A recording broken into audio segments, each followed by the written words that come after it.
Good morning everyone. My name is Naveen Kumar and I am faculty of physics at Rao Public School.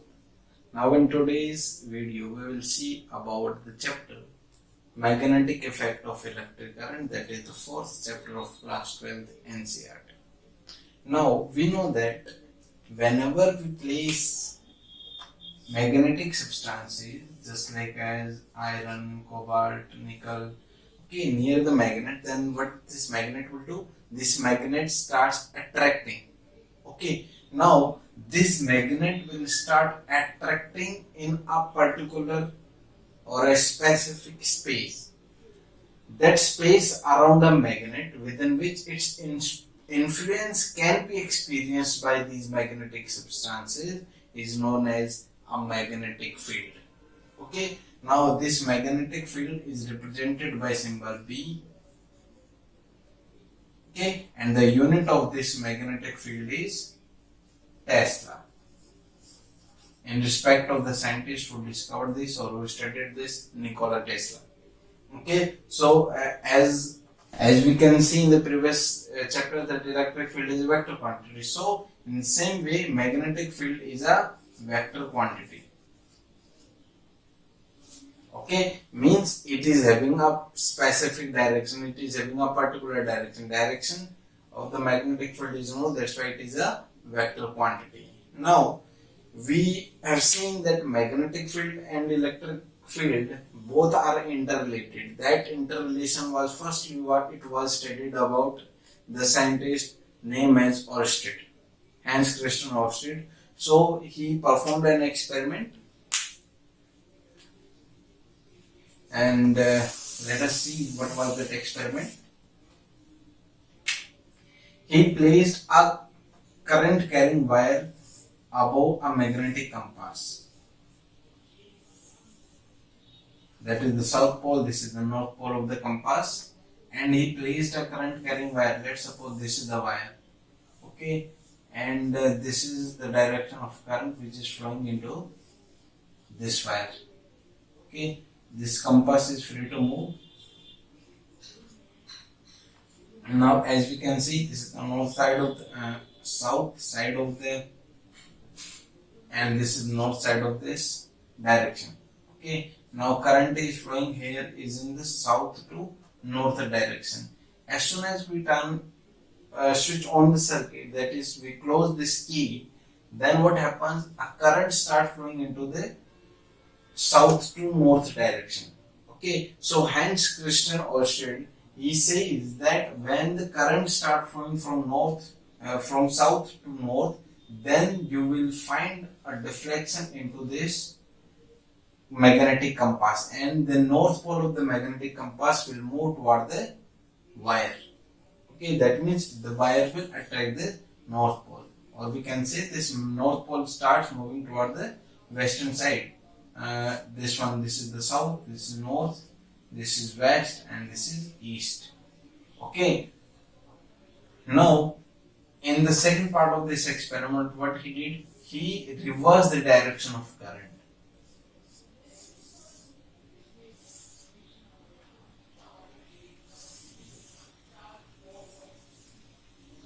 This is south, this is north, this is south, this is north.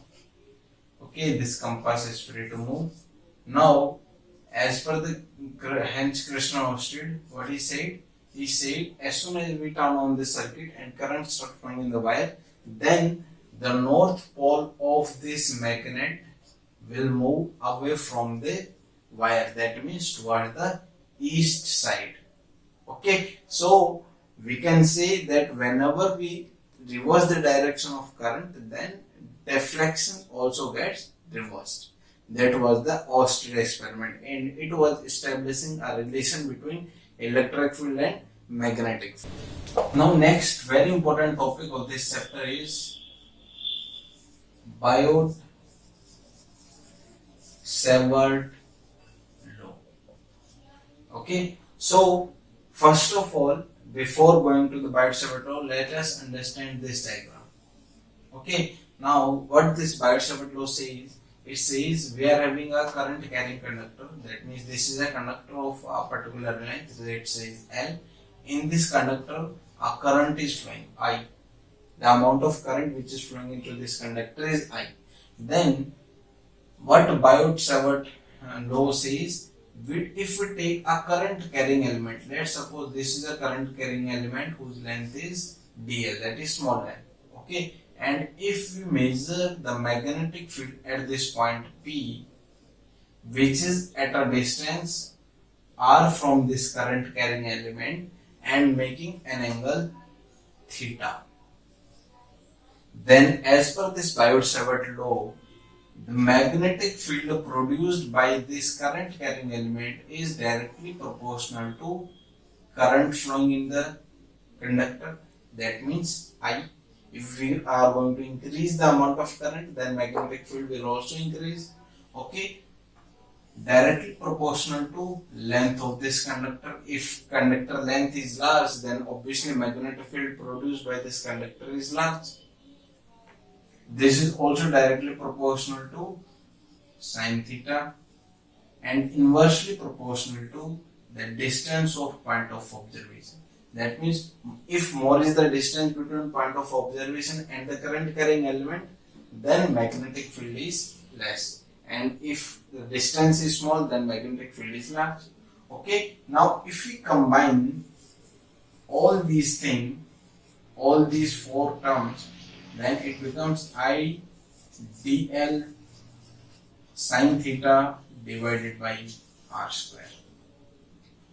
If we remove this proportionality sign, then we get a constant, that is k I dl sin theta divided by r square. Okay, this k is a constant here.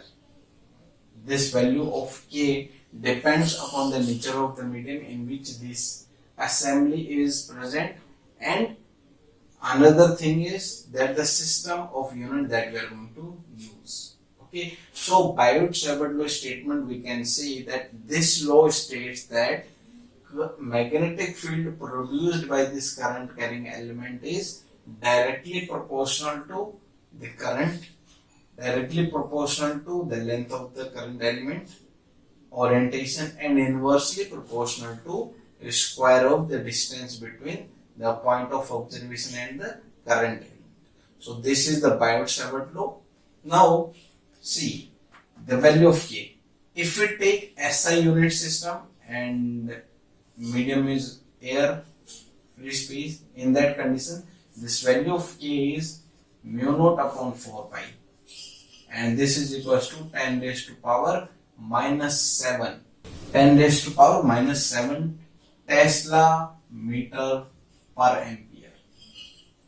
If we take SI unit system, then the value of this k is mu naught upon 4 pi is equals to 10 raised to power minus 7 Tesla meter per ampere, or we can say this is 10 raised to power minus 7 Webers per meter per ampere. Okay, so this is the value of k. Now if we want to write down this dB in the vector form, then we can write it as mu naught upon 4 pi I dl r sin theta divided by r cube.